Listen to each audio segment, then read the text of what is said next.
மறைந்த முன்னாள் குடியரசுத் தலைவர் கலாம் டெல்லியில் வாழ்ந்த இல்லத்தை மத்திய அமைச்சருக்கு ஒதுக்கியுள்ளதற்கு இந்திய கம்யூனிஸ்ட் கட்சியின் மாநில செயலாளர் திரு முத்தரசன் கண்டனம் தெரிவித்துள்ளார். நம்முடைய முன்னாள் குடியரசுத் தலைவர் திரு அப்துல் கலாம் அவர்கள் எந்த அரசியல் கட்சியும் சேர்ந்தவர் அல்ல, எந்த அரசியல் இயக்கத்திலும் பங்கேற்றவரும் அல்ல. மிகச்சிறந்த விஞ்ஞானி. இந்த தேசம் முன்னேற வேண்டும், உலகத்தின் முன்மாதிரி நாடாக இந்தியா திகழ வேண்டும் என்று கனவு கண்டவர்.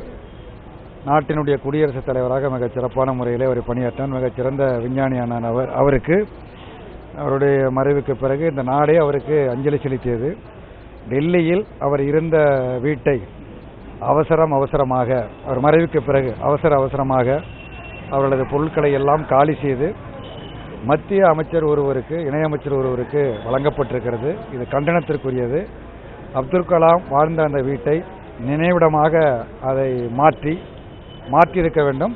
மத்திய அரசாங்கம் அப்படி செய்திருக்க வேண்டும். ஒரு பக்கத்தில் கலாமை புகழ்ந்து பேசுவதை போல நடிக்கிறார்கள், மற்றொரு பக்கத்தில் அவரை இழிவுபடுத்தக்கூடிய செயலில் மத்திய அரசாங்கம் செயல்படுகிறது, மோடி அரசாங்கம் செயல்படுகிறது.